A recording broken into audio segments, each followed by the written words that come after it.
Hello there, Rodeo Ranger here again. Welcome back, fellow Canadians and our American friends to the south as well.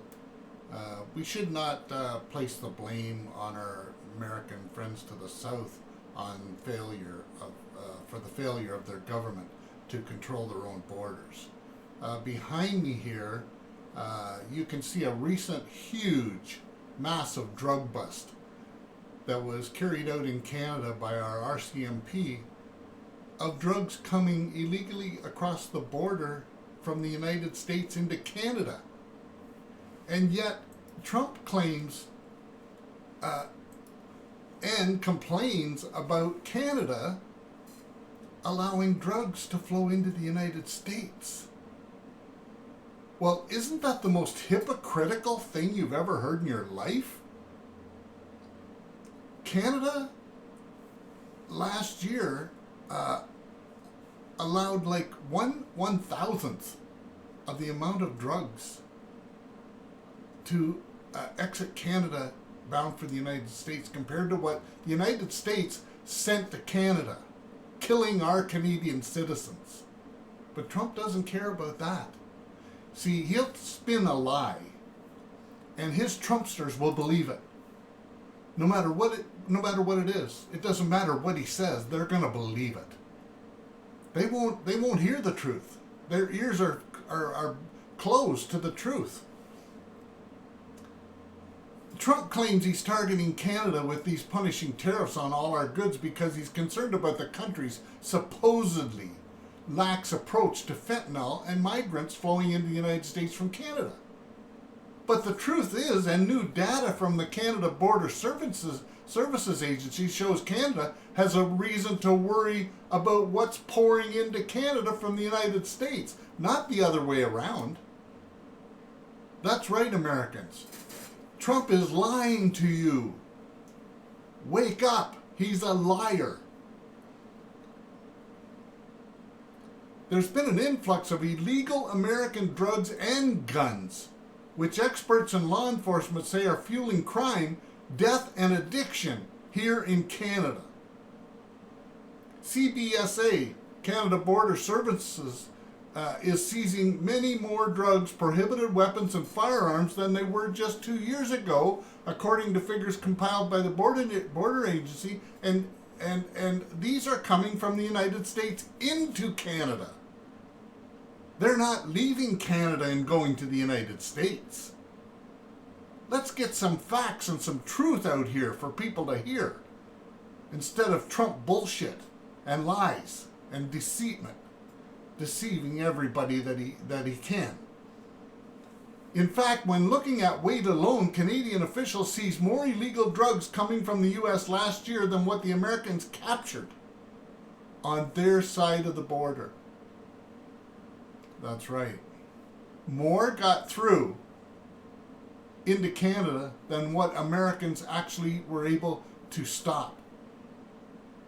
We live next door to the largest weapons market in the world. That's right.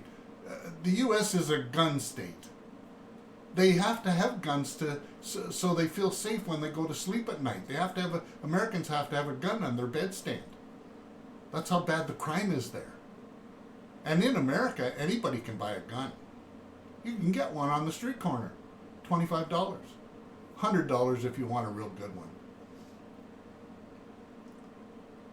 There are inherent and significant spillover effects because of this lax border control on behalf of the Americans on their borders, not Canada's borders. In almost every category measured by the Canadian Border Services, the number of illegal goods captured coming into Canada is on the upswing. It's not decreasing, it's increasing.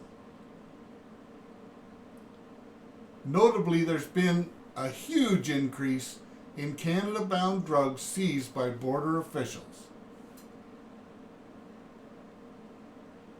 That's the truth. And behind me, you can see just one drug bust.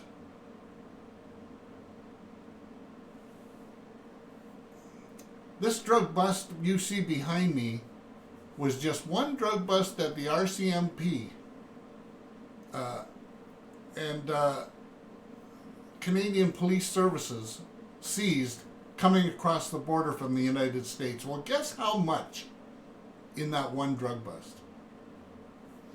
835 kilograms of cocaine were seized in Toronto on January 21st. No, Trump was in power, wasn't he? January 21st? Well, what happened, Mr. Trump? Do you think Canada snuck those drugs into the United States and then somehow arranged to have them come back? That's what you're going to tell everybody, aren't you? Yeah, that's what you'll tell everybody.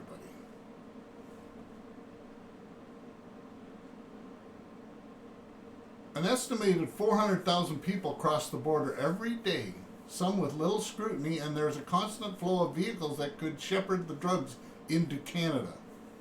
Gee, America, don't you check the people exiting your country and what they're taking with them and bringing into our country, Canada? I think it's time you started.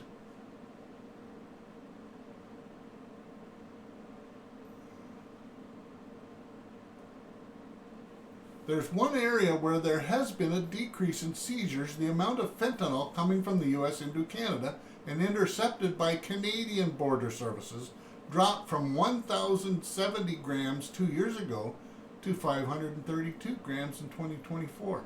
But the amount of fentanyl intercepted from non-U.S. countries at the Canadian border jumped from 2,812 grams to 4,403 grams in that same period, with U.S. officials reporting 19,500 grams of fentanyl seized at the northern border last year. Canada is still not a significant source of the drug entering the U.S. Less than 1% of all fentanyl seized in the U.S. comes from Canada. Less than 1%. And you want to put tariffs on Canada because of that? Wouldn't it be a lot simpler just to have a better border services in the United States, stopping those drugs from coming in, and also have your border services at the southern border, stopping illegal immigrants and drugs coming in from Mexico? This is failure of American government. This isn't failure of Canada and Mexican government. If your borders were properly manned and people couldn't just walk in carrying anything they want, including drugs, we wouldn't have this problem, would we?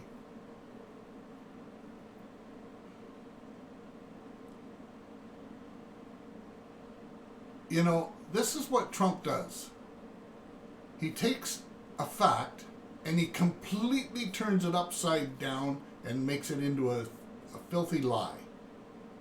You know, blaming Canada for and trying to destroy our economy and insulting every Canadian, threatening to annex our country, destroying a relationship that's been 200 years in the building.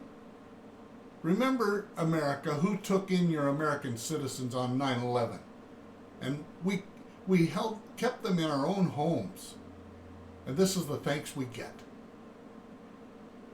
But we're not blaming the American people. You've been swindled. Trump and his billionaires have paid to have him elected. That's right. They spent enough money and spun enough lies to the American people that Trump got himself saved from going to prison. And that was the whole goal. That was it. That was the main objective, to keep himself out of prison because he's a convicted felon. Rodeo Ranger out. Have a great day, everybody. God bless Canada. And let's pray for the United States. They could use our help. Have a great day.